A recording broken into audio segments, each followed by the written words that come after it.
Good afternoon, everybody. My name is Michael Hopper. I am a counselor at Los Angeles Trade Technical College. What a ATI, what a conference, huh? I mean, even virtually, it's been going on. But I really do want to, with much pleasure, I have to be able to introduce to you my wife, Payge Means Hopper. It was the idea for this breakout came about maybe about 2 months ago, where I was in one of the association's coffee gatherings that they have, hosted by Ray Garcia, and the conversation was around the experiences of African American Calworks coordinators on our campuses.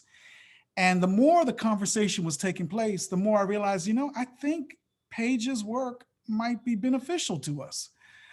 So at that point, I asked her, I said, hey, would you be willing to do a breakout for this year's ATI?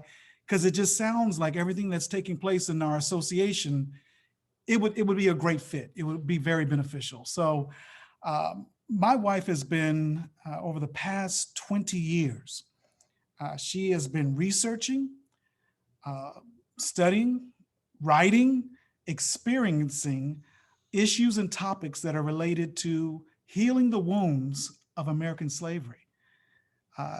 I'm so thrilled that you all are taking part in this. And one of the things that she wanted me to ask you all is, if you can, because of the nature of this work and wanting to engage with you, if you could please have your cameras on, because she wants to connect with you, even virtually.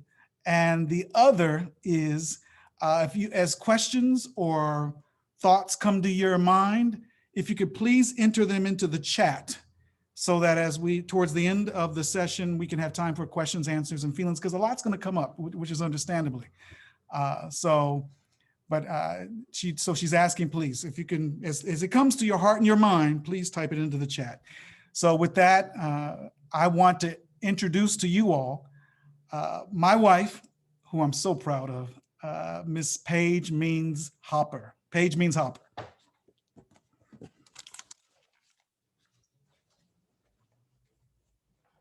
Hi, everybody. Greetings. I'm so excited to be here. Thank you for those of you who have your cameras on. I like to look into the eyes of the people that I'm talking to. And this is such a momentous occasion. This is historical. I have not done this in this group before, nor have I done this specific topic before. I've done healing the wounds of American slavery, but it's as it pertains to Black male-female relationships and other subtopics. So today we're going to talk about healing the wounds of American slavery. Knowledge is power. So let's begin. We want to use every minute that we have together. I'm going to be showing you a slideshow, and then at the end I will come back and hopefully we'll have time to chat, answer questions, and if not, I'll make sure that you have information to connect with me so that you can do that at a later time. So let's just jump right into this.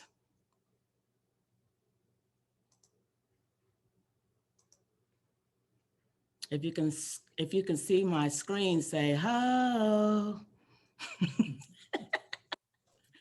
I can see it. Oh. Thank you. Okay. Hey, please remute. All right, here we go. Make it one little square.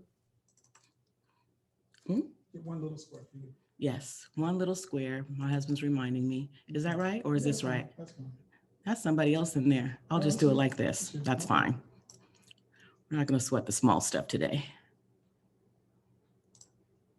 So, let me get my slideshow going here. Very good. So this is how this is going to go. I'm going to share 3 main points with you. The first is my grandfather's story. The second is knowledge is power. And the third is about the path. I'm inviting you to look at this topic in a very particular kind of way. I'm inviting you to look at this topic in a very personal way. We understand that we're in teams and groups and organizations and corporations and communities, and the world. But today I'm going to ask you to come along with me as an individual, yourself, and let's talk about your personal life, my personal life, as it pertains to this topic. So I'll start by reading my grandfather's story that I put into the book because it's very, very important as it pertains to this work. And so it was one hot summer morning after breakfast when we gathered under the shade of grandfather's tree. He lit his pipe, took a drag, and puffed small billows of smoke as he said, "I used to be a hobo." My mind perked up instantaneously and conjured the only picture of a hobo stored in my young mental arsenal. The hobo in my mind was a cartoon character I'd seen on TV, a raggedy old guy with a scraggly beard. He looked like a clown, carrying a long stick over his shoulder, a red and white checkered bandana tied to the end, filled with his few worldly goods. I replaced his face with grandfather's, not looking like a clown, but just like grandfather, tall, dark, balding, and strong, with a pipe between his teeth. My agile little mind quickly created a backstory that hobos love adventure. They went wherever life would lead them, sort of like gypsies. I scooted across the grass on my bottom so I could be very close to grandfather. I wasn't about to miss a single word. I was so excited to hear about his hobo days that I was completely confused by the expression on my dad's face. Dad wasn't excited at all. He just looked very uncomfortable, uneasy, much different from the dad who never let the world see him sweat. What was wrong? I decided not to worry about it for now. I turned my little face on full attention and placed them squarely on grandfather. "Go on ahead, grandfather. Tell your tale. Your grandbaby is listening." And so grandfather began. "I was with two friends of mine," and he said their names. "We hops a train going north. My grandfather hobo character and his two buddies are running fast, helping each other jump up on the train with smoke billowing from its engine. Well, we went on for a while, and 'fore long we jumps off and walks alongside the train. The train goes on, and we still walking. After a while, come some white fellas seen us and asked, 'Where ya boys think you're going?' Dad flinched, like he was anticipating a dangerous object coming at him that he could not dodge. But grandfather pressed on. 'We just walking north, heading north, sir.' 'No, you ain't, boy. You're coming with us.' I can't recall the exact chain of events that led to what happened next. But what I do remember is that grandfather was beaten up badly, stuffed and locked into a tiny tin shed in the blazing summer heat for 3 or 4 days, with no food or water and nowhere to relieve himself except on himself. He almost died. My whole body felt sad. I felt deeply, deeply sorry for grandfather, right down to my bones. I was livid at those white men even more deeply. What right did they have to do that to my grandfather? What had grandfather done to them? Grandfather was a Black man in the South, just a little bit too free and adventuresome for them, I guessed. I looked at my dad's face for any hint of what to say or do. His eyes brimmed with water, hot with anger, but that man wouldn't let a single teardrop fall, as if he was storing it all up as fuel of some kind. That was my first encounter with a brutal racist act against someone I loved. And I loved grandfather very much. So his story impacted me, stuck with me, informed me. That information is now part of my DNA.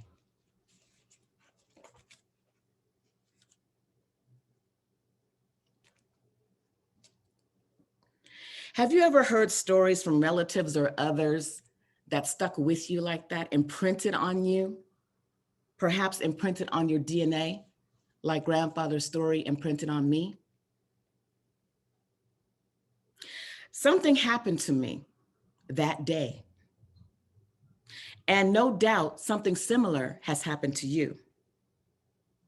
If your feet are planted on the soil of America, that means that something happened to you that you don't even know happened to you yet. Something happened to the enslaved Africans who were here. Something happened to the slaveholders who were here.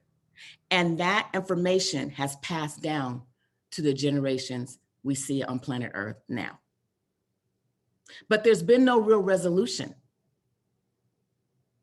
And so it causes us to interact with each other in a particular kind of way, me and you.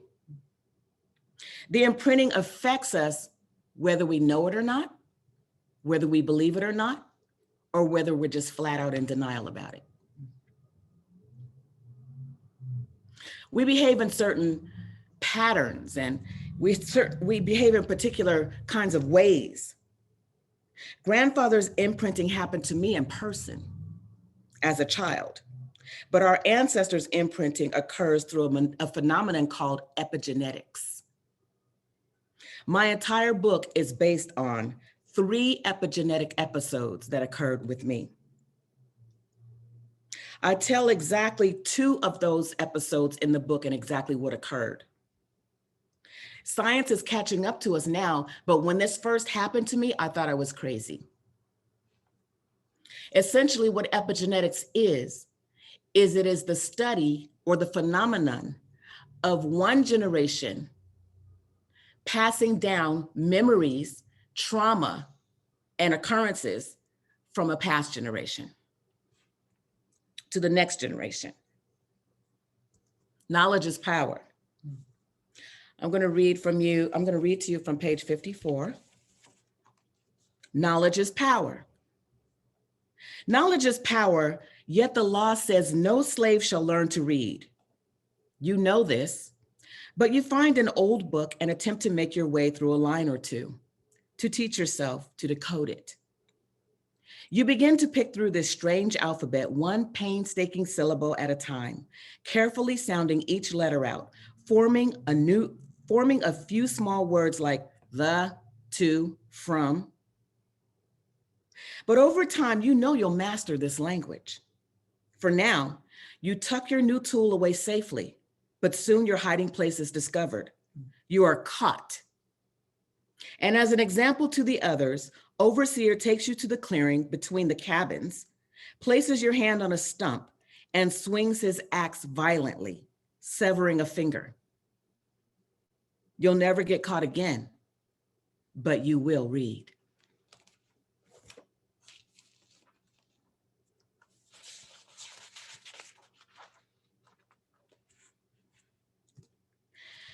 How would you feel if, like our ancestors, you were faced with words you could not decode, messages that you really needed to know, but you were ignorant of because you could not read? Messages you couldn't decode because there was no one to show you how.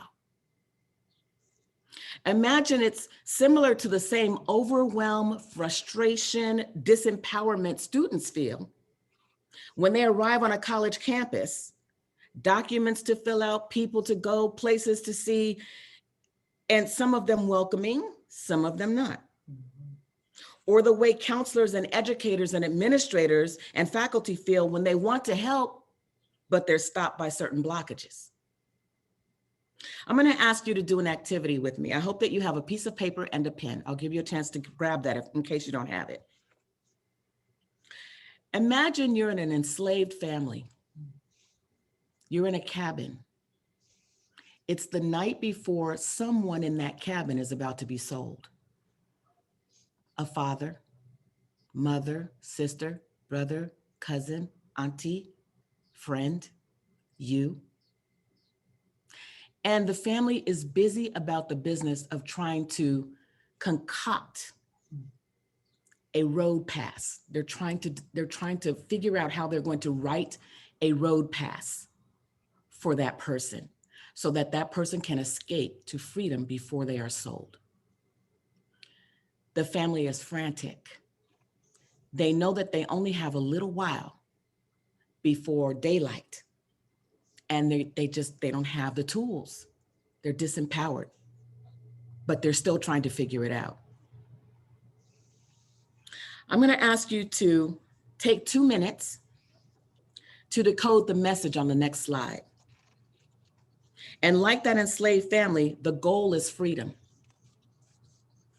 That makes this activity monumentally important. When you've decoded the message, please raise your hands. I believe at the bottom of your screen, there's like an electronic hand, little clicker. Correct me if I'm wrong, Carlos. And the first person to raise their hand is going to receive a signed copy of my book. I will make sure that goes out to you today, tomorrow morning at the latest. But remember, your time is severely limited, and you have to contend with this language that looks like this to you. And when this slide comes up, your 2 minutes begins.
Carlos, can you please mute everyone?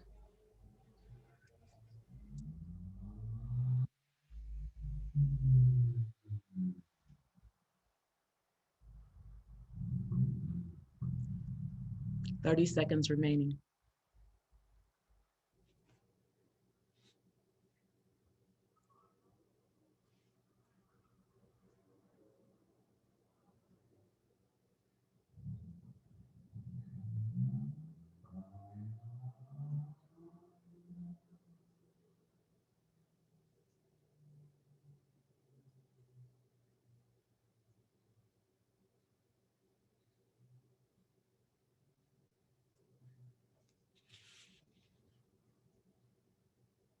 Time's up.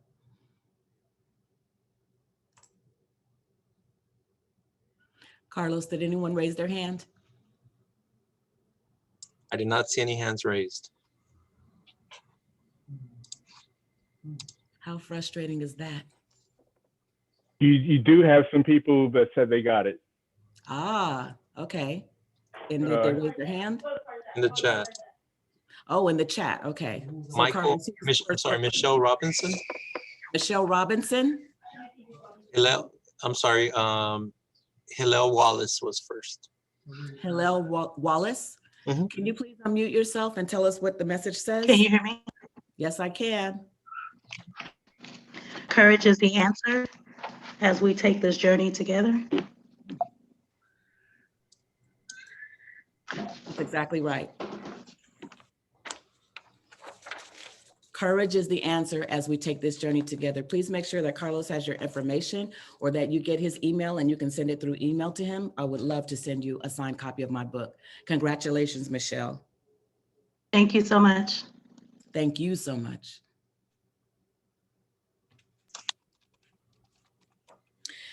These cords are yellow. They represent the wounds that bind us. But our wounds are invisible.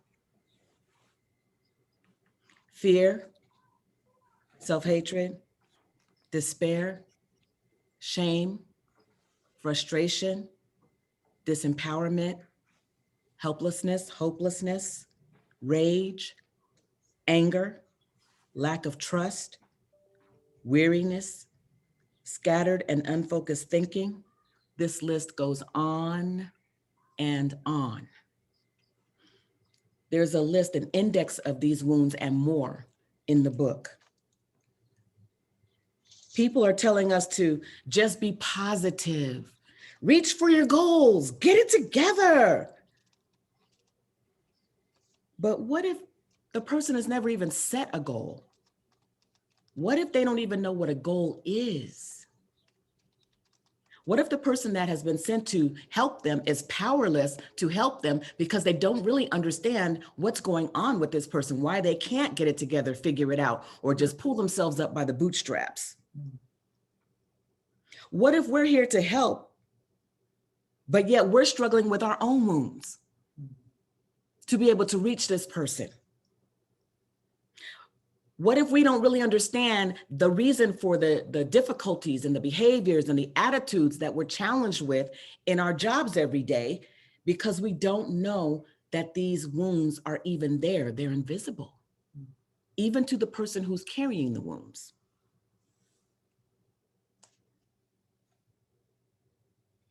Knowledge is power, but only if we have the courage to act on what we know. I'll say that again. Knowledge is power, but only if we have the courage to act on what we know.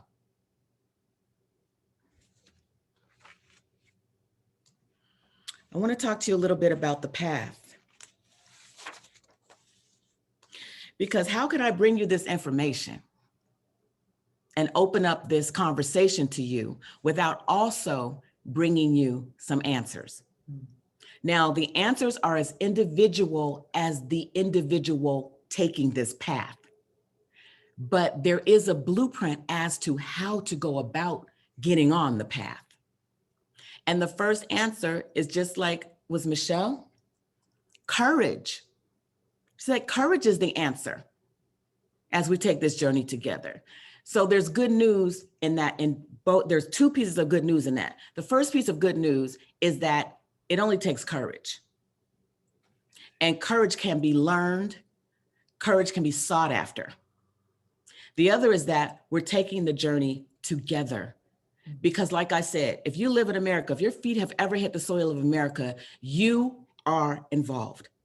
Whether you are whether you are the generations, the current generation of the enslaved or slaveholders.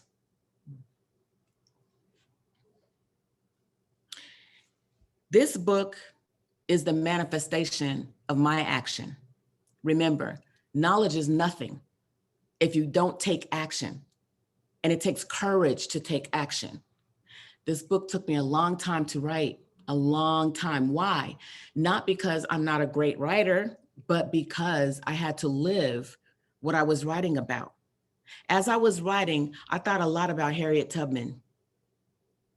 I struggled a lot because it's so weird, right? Like to hear someone say, oh, you know, what was the inspiration for my book was that I had these epigenetic memories. I was sitting there meditating one day and suddenly someone else's memory was in my mind.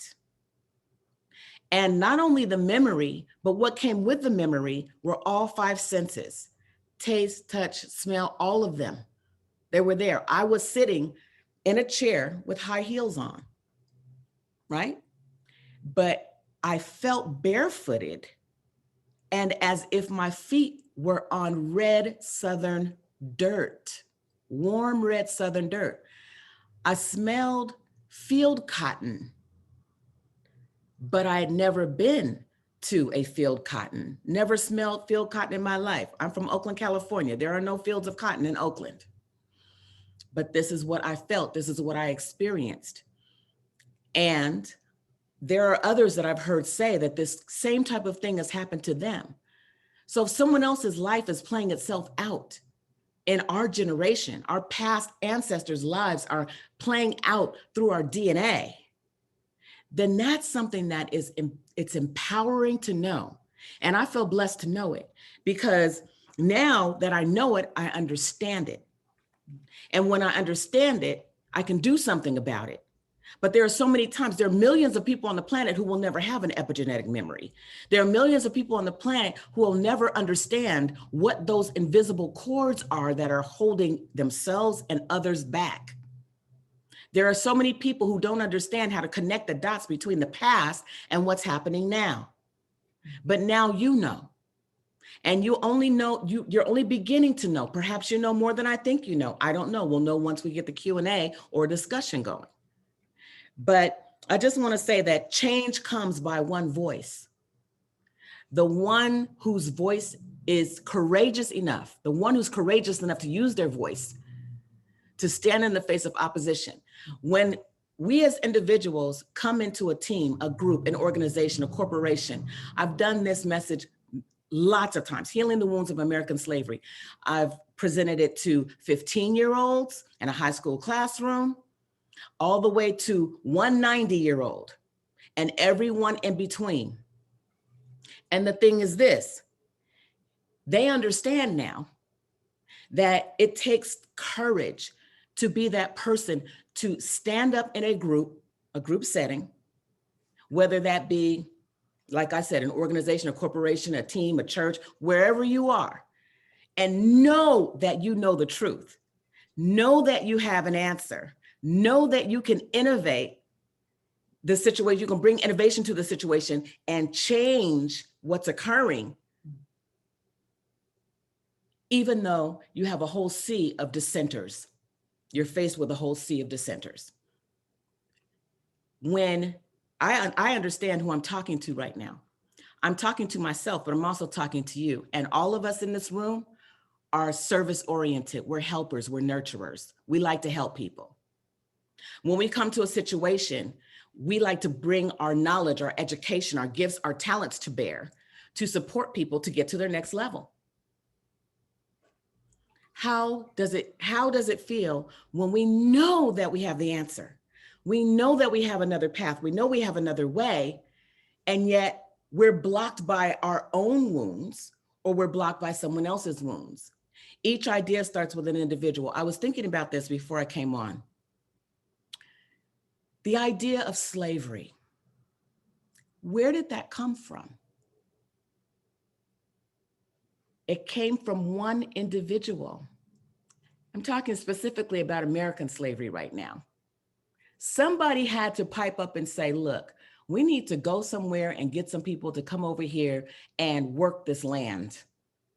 We need to go over here and have somebody, a lot of somebodies, and we can't afford it. So we're going to have to figure out a way to get them to do it for free for centuries with no compensation. And then to remain imprisoned by their own wounds by creating a caste system that they will be tied to. Light skin against the dark skin, young against old, males against females, et cetera, et cetera. House enslaved versus field enslaved.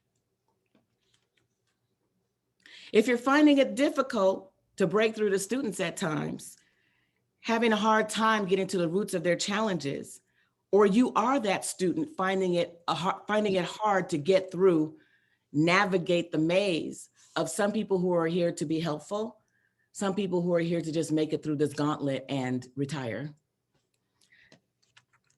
And that's anywhere. Consider this. You could be battling issues that you and or your student, you and or your advisors never even lived personally or participated in personally. You could be battling a past that neither of you have anything to do with. You could be, just consider that. But look up, there's hope. Your answers are near. This is just the beginning, as I've said. There is a whole wealth of information. But here's what I want to tell you about information that I know to be true. Sometimes when we find ourselves in a situation where we don't think we can make a change, or we find ourselves in a situation where we don't have the courage to make a change, when the answer does appear, we don't have the courage that's required of us to take action on it. So we talk about it for years, decades, languishing in non-answers and non-solutions, finding ourselves in amorphous conversations going around and around and around because someone has the answer, but not the courage. So I just want to invite you to begin to build your courage now. Because there are going to be times in the very near future with everything that's happening in the world, it's shifting, it's changing. We need new answers. So I want to invite you to begin to build your courage now, to be that one, be that voice that makes that difference. It's always just one person. And then when others hear that one voice, you know this to be true. When others hear that one voice and they really agree with it to the point where they can't help but take action, they'll come join with that voice. And another and another and another will come. But even if you're the only one, sometimes that happens. Have the courage to stand. The most important question of the day is the question that's on the screen right now. Please write it down. I even give you permission to screenshot it if you want to, but it's so important. Think about that now. So when that moment comes up and those voices from the past that you didn't live, but that are in your DNA for the most part, if you are a descendant, that's what I was looking for earlier, a descendant of enslaved ancestors in America, all those voices that run through our heads, you're not good enough, you're not fast enough, you're not strong enough, you're not smart enough, they won't let you. Think about that now. Build the courage now so that when you come into a situation where you're faced with certain behaviors that are based on someone else's wounds or your own, then you're able to face it with courage and wisdom and answers. And answers. There are 30 wounds that I mentioned, over 30 now, more than 30 wounds that I mentioned in this book. And then there are other wounds that come in under those categories, subcategories of wounds that are in this book. Also, in the fall, we're going to be doing 2 events that I'll tell you about in just a few minutes. But I just want to really have you sink that in, let that sink in. Build the courage now. Understand, remember why you came to the situation in the first place. The relationship, the team, the organization, the church, the school, the corporation. Why did you come to the table in the first place? You wanted to make a difference. What changed? What's holding you back?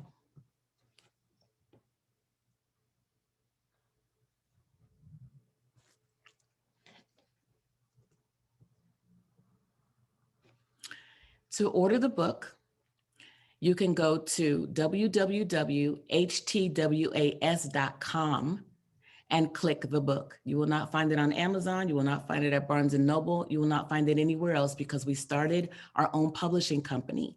And this is where you find the book, htwas.com. Click the book. We have 2 events that are coming up this fall. Chat with the author will give you an opportunity to have a more intimate setting with me, where you can ask every single question, you can discuss all your issues that are coming up for you, and just really, I want to show you all the different features in the book, the index. There are photos in the book that are very, very interesting in the wounds section that show how these chains, I don't know if you can see it. Maybe I need to stop sharing, right? I'll come off of here for a minute. Hi. There are photos in the book that show how these chains weigh us down and bind our minds. There are lots of things in this book that I will be showing you in the chat. Also, once again, there'll be 2 events and you're invited. Please do come, actually. Chat with the author is one, and The Path is the next. The Path will be an absolutely historical event because what I'll be doing is I'll be outlining what the path looks like, the blueprint and the roadmap. I haven't done that yet. So you will be one of the first. Go to www.htwas.com and click The Path. And I believe that, yeah, we have a form there that you can fill out, that just your interest form, giving us your name, your email, so that we can reach out to you once we're ready to go forward with The Path. And that's going to be coming this fall, probably September, but we haven't selected the date yet. And we'd like to keep you in the loop on that. Reach out to us. We're both on social media. Michael can be found at Trade Tech, Los Angeles Trade Tech, and I can be found almost anywhere on social media, LinkedIn, Facebook, YouTube, and Instagram. These are important conversations. And I would love to come and have this conversation with your organizations, your groups, your classes, your administration, whoever you gathered with, to have these real conversations, real talk conversations. I would love to be in the midst of that and to share what I've discovered along my journey. And so it looks like at this point, we will have time for Q&A. And so I'm going to stop sharing and I'm going to invite Michael to come back and join me.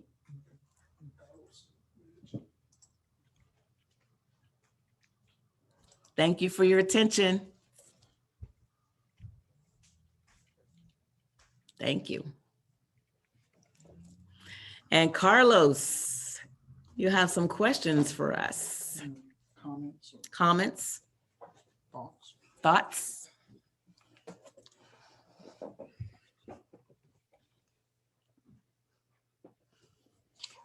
There's a question. What do you mean by imprinting our own DNA? Imprinting our own DNA. In epigenetics, there are several scientists that are beginning to really bring this information to light. The first one that I studied was named Rachel Yehuda, Y-E-D-U-A-H-A, Rachel Yehuda. She is a Jewish scientist. And what she did is she did a scientific experiment on mice. She started with mice. And what she and a group of scientists did is that they took cherry blossoms and they allowed a mouse to smell the cherry blossoms as they tortured the mouse. And actually this was a predecessor to her work. A mouse was tortured by this group of scientists as they were smelling a cherry blossom. They did this repeatedly, kind of like Pavlov's dog. When they completed that experiment, this mouse was impregnated. This mouse has a litter of mice who had never been tortured. They had only been in the belly of this mother mouse.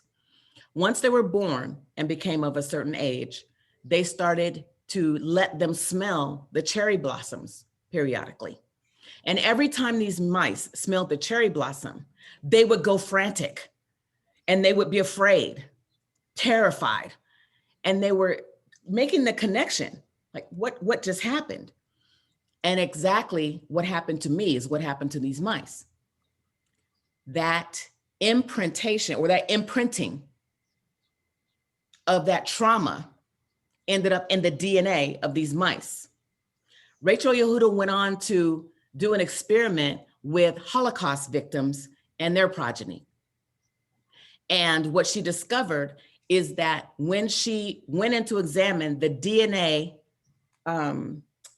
what is that called? The genomes? The genomes, thank you. Thank you. Okay. When she went in to study the genomes of the descendants of Holocaust victims all the way down to 2 generations, she discovered that the same exact cell was distorted from the trauma, that the same cell in the victims themselves was distorted also in the victims of their descendants. And so that's what I mean by imprinting.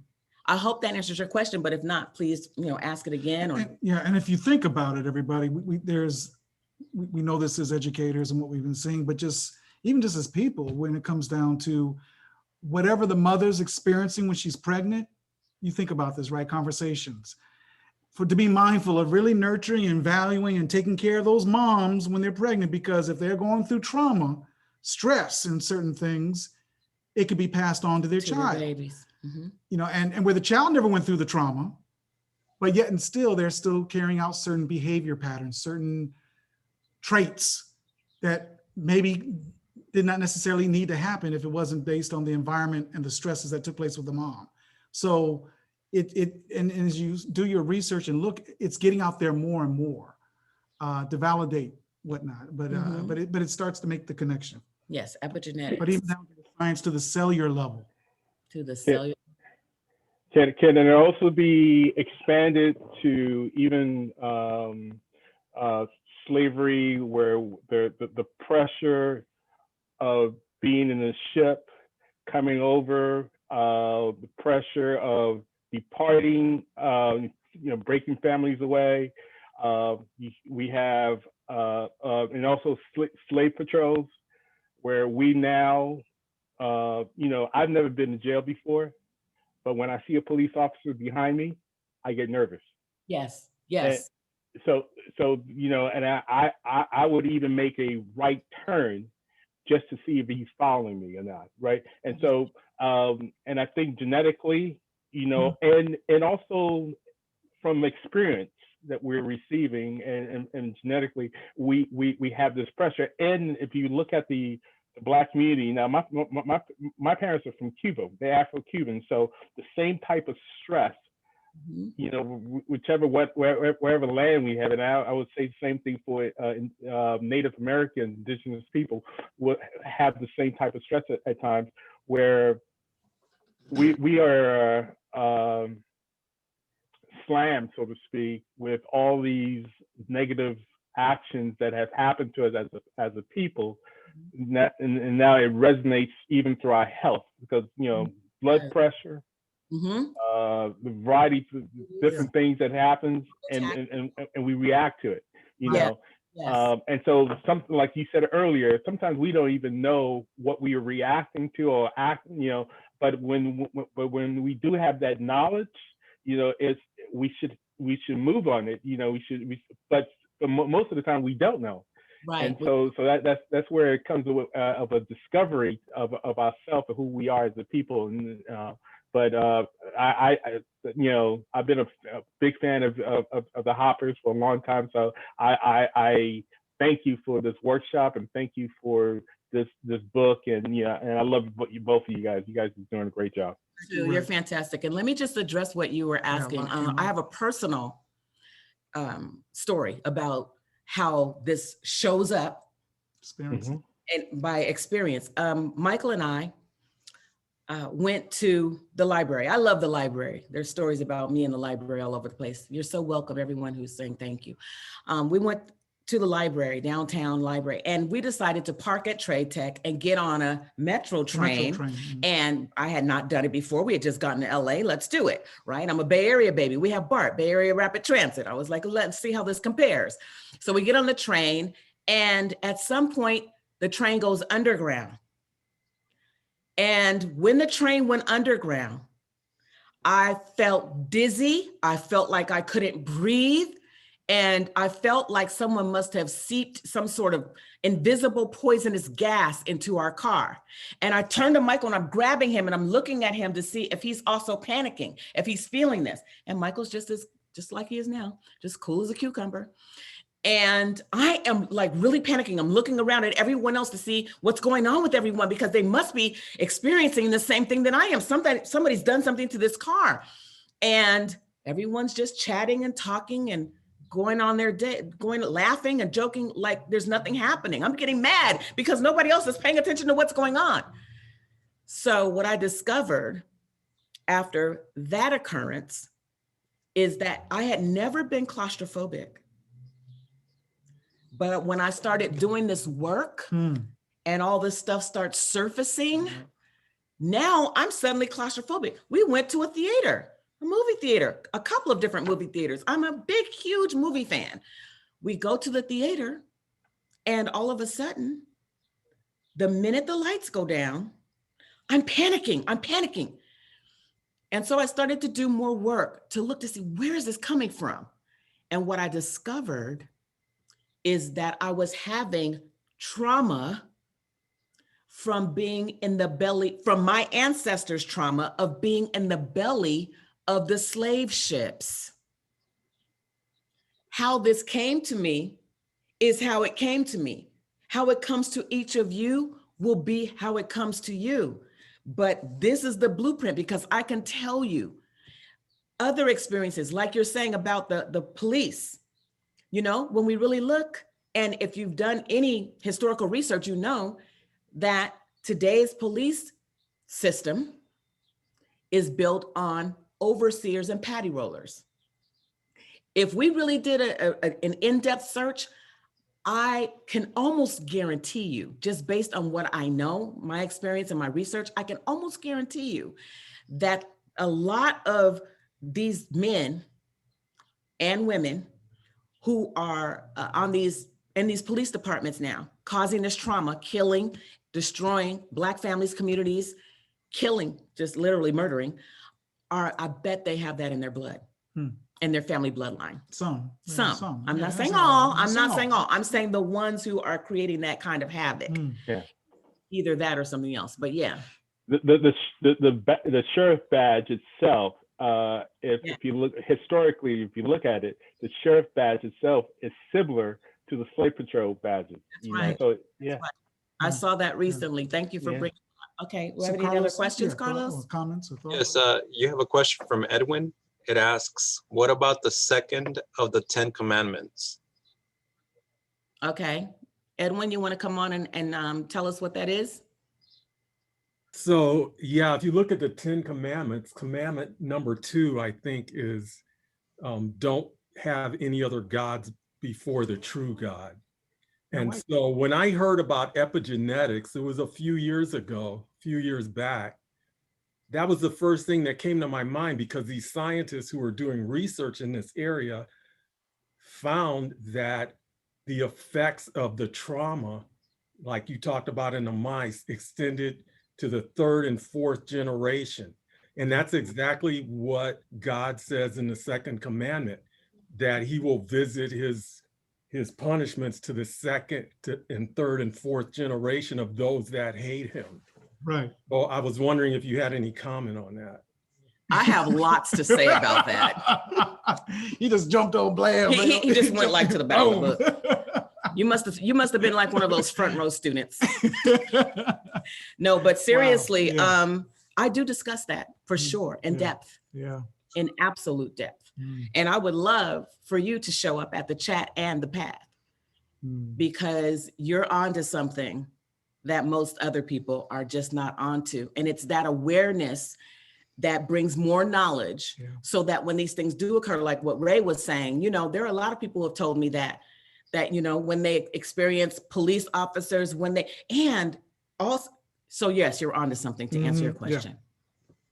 And then one other short comment I wanted to make is that when we experience these things and we don't know where it comes from, it's hard to get our hands on it. It's hard to get our minds around it. It's hard to do something about it. But when we know better, as the old folks say, we can do better. Right.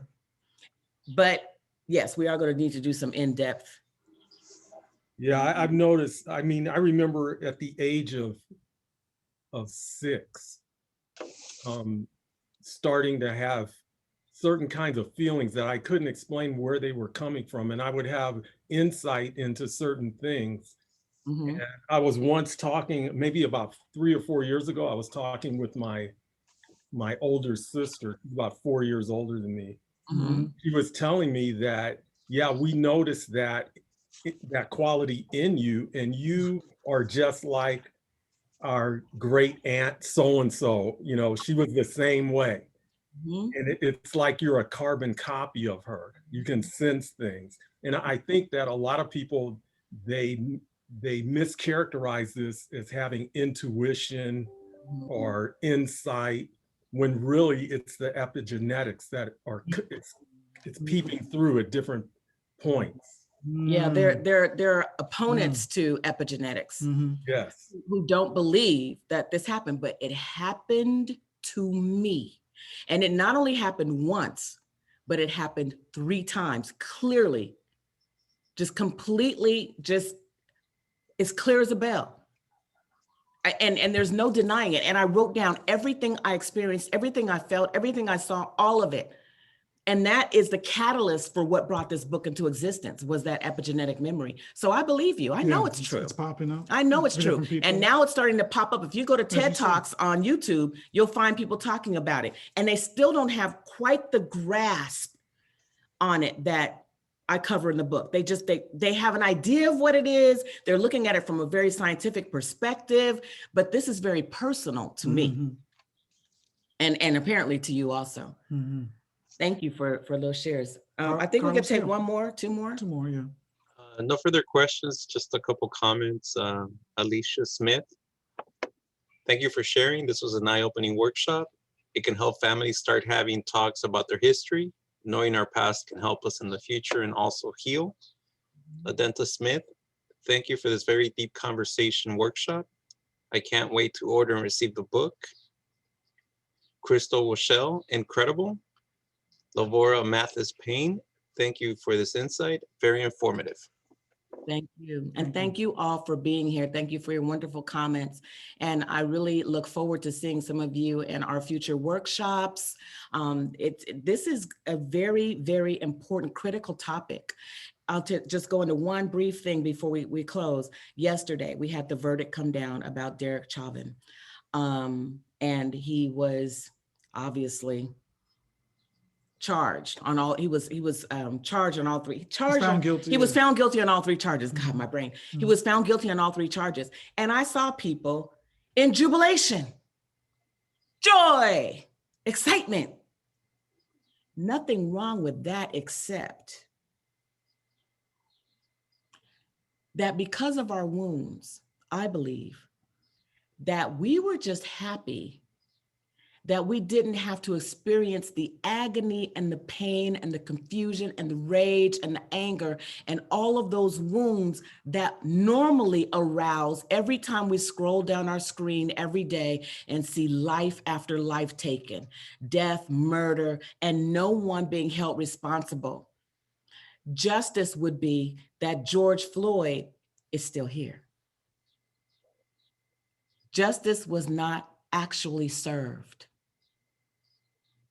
However, we can take that beginning as a seed to begin to look at how personally we react to these situations and to begin to remove these wounds, heal these wounds, such that when this type of thing comes up, we don't react from our emotions, but we're able to think clearly and critically and act critically and courageously in the face of these occurrences. And that's my closing statement. And I appreciate you and I love you. And I'm so glad that you all came. Have a great rest of your training. I'm here for any questions, Hang out a little bit longer. Comments. I'll hang out as long as you want me to be here. Thank you. Thanks, everybody. We appreciate you. And if you want to reach out, you can always go to the website just to say hello and ask questions or thoughts. HTWAS.com. That stands for Healing the Wounds of American Slavery. Just going back on what you said about the what went on with the verdict. Me and Edwin had a big conversation before we wrote up what we had to, and it was the fact that, you know, we celebrated the verdict because, like you said, it was, we didn't want to go back to feeling that disappointment and that hurt that comes by it that we felt so many times. Right. But at the same time, we were, you know, justice wasn't served. Justice would have been that the knee would have got out, got off George Floyd's back, and he was able to breathe, and he was able to live another day. And that's important for people to know, that, because that was just accountability yesterday. But justice needs to be served throughout. We see this so many times over and over again. And like I said earlier this morning, many times people don't even have videos, right? And they were wrongly done. But I don't know if anyone saw the Rachel Maddox show yesterday, but Rachel put something out that if it wasn't for that young lady, the 17-year-old that shot that video, what the Minnesota Police Department did the next day, basically in their public relations newspaper, basically said that a man was arrested, but he had medical distress and died at the hospital. And that's what the Minnesota Police Department public relations had. And never about what had happened, but everything was on George Floyd, but that he resisted arrest and all that, but then he had a medical emergency. And so those are the things, if it wasn't for that video, we would have never have known. And I'm glad that America, not only Black and brown people, but all people saw that video and had the opportunity to come to to witness this and also to support it. So sometimes we don't support each other in certain things, and I'm so happy that the whole world came together, not only just in the United States, but all people of all races came together and supported each other in this cause. And hopefully this will be the change that we need to go forward. It's a catalyst, Ray, I think, for like real freedom. I think that's what we're saying, real, for people wanting to sever the cords that are holding them back. Nationality. So, and I just wanted to say this too, that a lot of people have said that the reason the whole world knew what happened to George Floyd was because we were in a pandemic and everybody was forced to watch because we were sitting still. But I said that the reason this made a difference is because, number one, that 17-year-old, absolutely. And we need to definitely be reaching out to her in every way possible, because can you imagine the trauma that she's going through?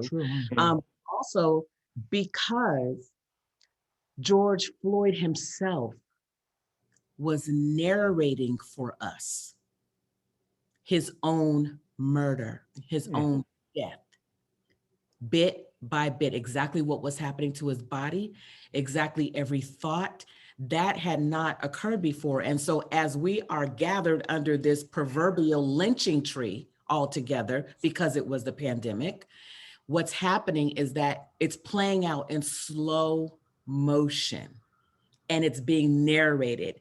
And so it was a moment when we could not deny what we were seeing, because there had been other videos. Oh, well, that was a gun, but it was really a cell phone. Oh, I thought it was my taser, but they knew it was their gun. There had been other incidences, but this one, there was no denying it, because George was telling us what was happening. So, yes. And I would just, not to challenge what you're saying, but I do think it was the pandemic, for the fact that even in Eric Garner's video, he was saying, "I can't breathe." Right. But people didn't get a chance. People didn't get a chance to sit down and actually, they probably saw the video of Eric Garner, but didn't pay no attention. But when you're not doing anything, the way the pandemic allowed us to just sit down and view things, it really, and then have real conversations, right. So then now everyone is talking about this, and then and also the divisiveness of politics came into play, and people just said, "Oh, this is dead wrong." So it's been a challenging time period for all of this, and I'm just glad that this.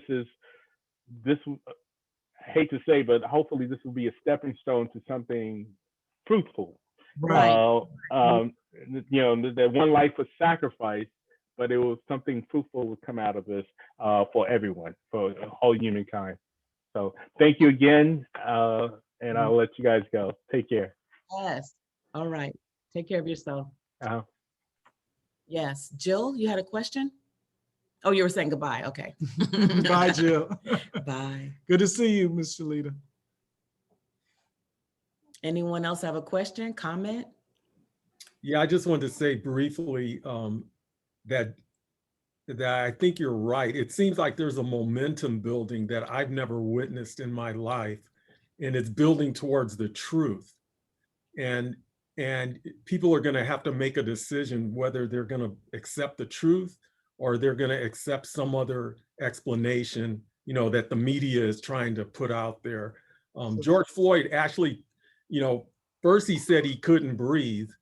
And if you've ever been in a situation like that, those words will come out of your mouth if you can't breathe. And then the very last thing, he cried out for his mama. Right. And a lot of people don't know that. Yeah. They'll know when they get the book because I have the entire dialogue in there, or monologue as it were, but you're right. And then there was some argument as to whether or not he could breathe, because how can you speak if you can't breathe? Well, you can. You can. And the difference between Eric Garner and George Floyd is that George Floyd's face was turned toward us as well. So it's like, if you didn't catch it then, you're going to see this now. Because every word he said was as clear as a bell. So, and the whole world was not watching then. So yes, Ray's right. It's a combination of the pandemic plus that narration. That was just, there was no denying it. But again, we want to look at healing the wounds of American slavery. And so that's an individual walk. That's an individual path. Right. And what happens now is that because of the work that we've done, when I see these things unfold, I'm able to really, it's not even an objective point of view. It's not looking at it objectively. It's still subjective for me, but it doesn't hurt as much because I realize that there's something that can be done about it. And it doesn't come through, you know, education, politics, or any of those things. It's an individual matter, one voice, being willing to be courageous enough to stand up to the sea of dissension, or the sea of, in this case, denial. So thank you so much for all of your comments. Okay, this is Shalita. Before you go, I just wanted to let you know that you guys made a very powerful presentation, and you said something that really captured me, and it was real talk. And I see so often where, like you said, that one person step out to try to make that difference. However, we'll have this meeting before the meeting, and then when it's time to get to the table to have that real talk, you're the only one standing out there on that limb by yourself having that real talk. So what do you suggest, and how do you think we could get past that and really have those types of conversations? Because I love real talk. I mean, and sometimes real talk hurts, but we have to have that real talk to move forward. Well, there's the real talk before the real talk. And the real talk within any relationship or organization is getting down to the roots, the root causes of why this is occurring the way that it's occurring. And I'll tell you, Shalita, the reason why that occurs that way is because people want to circle the problem, circle it because it's job security, because it's fear of moving forward, fear of taking action, fear of the person who's holding the real solution, intimidation. And so they don't want to look. So the real talk that comes before that talk, where everyone gathers together, it needs to be, what are your fears? what wounds are being exhibited here? Like those are the kinds of talks that are going to actually start to occur, because time out for the old status quo that's just not working anymore. It becomes innovation versus that outmoded conversation. And if you can find an ally, and I mean, I don't mean to go into, old ways of being regarding how to handle these situations, but the alignment needs to be about, let's get real. If we want some real movement, if we want to bring some real innovation in here, then we need to find out who was the individual that came up with this regulation that's governing everyone who's here now, 10 decades later. And what was their ideology? And can we examine that and see how that created this entire environment or this entire organization, this entire church body, whatever it is? We need to revisit that, because we're here now and things have changed. So it's having the bravery and the courage to have the real talk. So when I make those types of suggestions, in meetings, because for me, I want to know what is the problem, so that way we can find out, fix it, move forward. But I understand what you're saying about that circle. I totally understand. But what if no one knows? We're asking but see, that's my whole thing, because I get tired of hearing, well, I wasn't aware of that. Well, I'm making you aware. Okay. And now it's time for accountability. But I'm seen as the angry Black woman because I want to have that real talk. I want to bring it to the table so we can move forward, not to penalize anybody or to put anybody on the spot. That's not what I'm looking for. I'm looking for, and I ask them, do you really want equity? Do you really want equality? Because if you do, then we're going to sit here and have this real talk, whether it's uncomfortable or not. And it's going to be an awkward conversation. It's going to be an uncomfortable conversation, but yet the conversation needs to be had. And so sometimes it can't be you.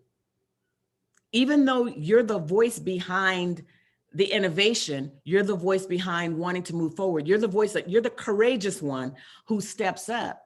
You need to bring the muscle with you. And when I say that, I mean, you need to have someone who can help you break through those wounds, expose the wounds. The wounds. People, you have to expose the wounds. There's just no way around it. They have their own wounds. They have their own wounds. And this is where the discernment, this is where the engagement, and this is where the times right now, Shalita, and I've been, like you, I've been working with community colleges in California for quite some time, but this time, 2020 now, I'm rolling into 2021, and kind of like as Edwin said, everything is moving everybody, whether they like it, resistant or not, towards having to make a choice when it comes down to how they're going to live and how they're going to be, based on truth and based on being real and based on real freedom.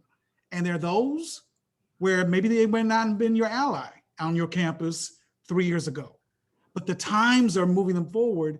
And then the beauty of this is to be able to, people are a little bit more open about the whole notion of equity, but then let's go even further to look at more what wounds that are there for you. What wounds are there? And for others to be able to have a real conversation. Why don't you want to do this? Really? What is the real reason? And here's how to get here. Well, I say that this is how to tease that out, is to address it directly rather than using the language of the environment, because that language has not gotten us anywhere. It's bringing new language. And I forgot to say that in the talk, that what this does is it brings new language to the table, a new way of being. It brings kind of a reference point for everyone to speak from a new place. And that is what's really happening in this person, that they don't want equity. There could be something in their past that's teasing away at their life. That's their DNA and their own ancestry. Fear. There's a whole power shift going on right now. There's a lot of fear in the air. And fear, I won't go to the whole book, but I will say this. What I discovered is that fear is the main wound that we are all carrying. And Both sides. fear sits back like at a command post and tells all the other wounds what to do. Yeah. And so when Shalita comes with a new idea and fear is in the air and fear is in this person, it's not in the air, fear is in the person that you are addressing, then rather than address that person, you have to address their fear. And you know what it is. Especially if you've been going around and around this same topic with this person for years, or these people for years, you know what their fears are.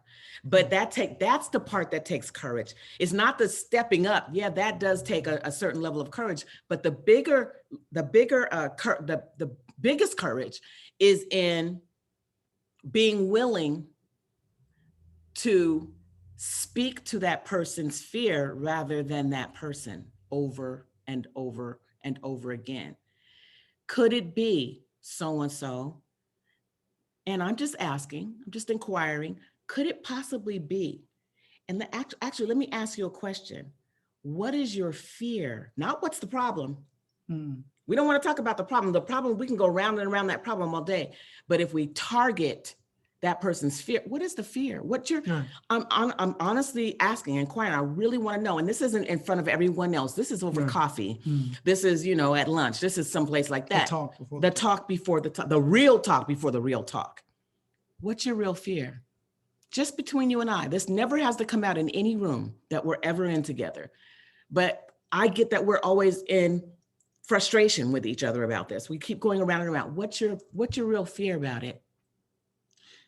Here's my fear, and that will really help. So my fear is that this problem will go on and on and on, and that it will never be resolved. My fear is that I won't have a breakthrough with equity and inclusion around whatever the policy or program is that I'm trying to put together because of other people's fears. Maybe you can share with me what your fear is to help me begin to break through what we're all trying to do here, or what we all say we're trying to do here. And these are the kind of conversations we talk about together, which I'm excited about, that transcends the borders of our campuses, our communities, but really those I like how Edwin said it, Mr. Hodges is saying, for those who are willing to go down this path, you don't have to go by yourself. We're going together. Yes. For real, because there's answers and a discernment and understanding that you have, Ms. Tillman, that we can benefit from. And that's the power, real power that is starting to unfold now. And that I'm excited about.